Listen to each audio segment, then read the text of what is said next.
Hey on YouTube and hello on Instagram. It's Dr. Dion Napier with Amplify Vocal Studio.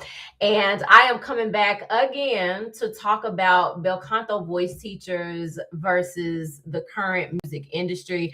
I tried to do these lives on Wednesday, but the internet was not on my side, y'all. We had some glitching and stuff like that. So I am coming back to share this message because I believe it's important. And so here we go. Welcome to you guys who are joining. Okay, it looks like we don't have a lag today. And hello on YouTube. So I'm going to go ahead and get started. I do have a word that I want to share. So this is a public service announcement to classically trained singers who are wanting to cross-train, learning contemporary styles, or wanting to cross over into singing contemporary styles. Here's the announcement. Singers, if your bel canto trained voice teacher's sound preferences do not align with current industry standards, disregard telling you, challenge them and ask them questions respectfully, or leave that teacher. Now, I know that may sound like a really bold statement, but I can stand and I can say it with confidence. And here's why. Recently, I have had two clients that I work with that I'm cross-training, and they have told me scenarios that kind of made my blood boil. So I'm gonna share these with you. So the first instance, I have a young singer who, now she's young, but she's an adult. She's working on a song from Into the Heights. So if you know anything about Into the Heights, the musical, the culture around it is Dominican, the sounds, R&B, soul, hip hop. So Lin-Manuel Miranda wrote the music. So y'all know with his kind of stuff, it's rhythmic. You got to rap, you got to be in the flow, right? So she was working on a song with her bel canto voice teacher, and the teacher told her that she should sing a portion of the song in an M2 head voice, but just add twang on it versus singing it in the speech level chest voice, which is what is on the original recording. And so I had a problem with that. And we had conversation around that. And I told her, I said, you don't want to just do what your teacher prefers. You want to perform what the casting directors are going to prefer. You want to listen to those recordings. You want to take in the full context of this song. I just told y'all the context is Dominican. Now, I've had a lot of Latin speaking, Spanish speaking people in my studio, honey, and y'all sing loud and hard like Black folks sing loud and hard. It's not a lot of M2 dominant singing in our culture. So you got to take that stuff in, voice teachers, when you are making preferences of how your students should sing something. You can't just rely on your preferences alone, especially if they go against the industry standard and against the cultural context. Okay, so that's instance number one. Instance number two, I was talking to another voice teacher who was working on some musical theater with her academic voice teacher. And she sang it through, and the teacher gave her no feedback. She just said, great. Now let's move on to something more doctoral. And that made my blood boil. I wasn't really surprised, but I'm like, we in 2026, and these people still have this type of attitude, elitist attitude around classical singing versus contemporary singing. But here's the thing. A lot of times when bel canto voice teachers do things like that, they will downplay the contemporary music, but in actuality, they really don't know how to analyze it. They don't know how to listen to it. They don't know what advice to give or what direction or feedback to give. So they just want to like, man, just play it down. And y'all need to stop doing that. Okay. So bel canto voice teachers, here's some wisdom and some things that I want to share with you. Number one, if a student is bringing you contemporary style music and you don't know nothing about it, just admit it.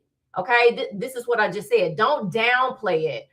Just admit, I don't know how to listen to this music. I don't know the sounds they're making. I don't know what's going on anatomically, acoustically. I don't know nothing about that. Just be honest, okay? Because like it or not, pop music is preferred by the masses, and usually it's going to get your singers paid faster than opera gigs. That's just the truth. So remember, as voice teachers, we are servants. It's not about you. It's about the singer who's standing before you and helping them to connect with the musical future that they want. Okay, so we have to keep that first and foremost. Number two, after you admit you don't know, get current. And there are several ways that you can get current. A lot of times, especially in academia, you have the classical voice teacher, the classical voice department over here, then the musical theater department is over here, and there's not a lot of cross-pollinating. There's not a lot of collaboration. That needs to stop. Okay, so I'm kind of getting ahead of myself. But the first thing that you can do to get current, the easiest thing, Bel Canto voice teachers is who I'm talking to. Listen to the music that your students want to sing and learn how to analyze it. Learn how to identify what you're hearing using contemporary terminology and contemporary language. Okay, voice teacher language. You're probably going to have to connect with a contemporary voice coach or go somewhere so you can get the language and know what terms to assign to the sounds that you're hearing. But that's something that you can learn. Okay, so that's the easiest way to get current. Learn how to listen to and categorize and identify non-classical music styles. And then the third thing that you want to do, you want to start giving vocal guidance with cultural context and current industry standards in mind. Because here's what's happening. A lot of these Bel Canto voice teachers, y'all are not really up to date with what the music industry standards are, and you're preparing these students to go audition. But because you're not aware, you're guiding them to sing this music in a way that is totally different from the place where they're going to audition. And in the music industry standards is what I'm trying to say. So that creates this gap. And what happens is that the students are working diligently. They're doing what they need to do, but they're falling in the gap because they're not being properly prepared in the voice studio.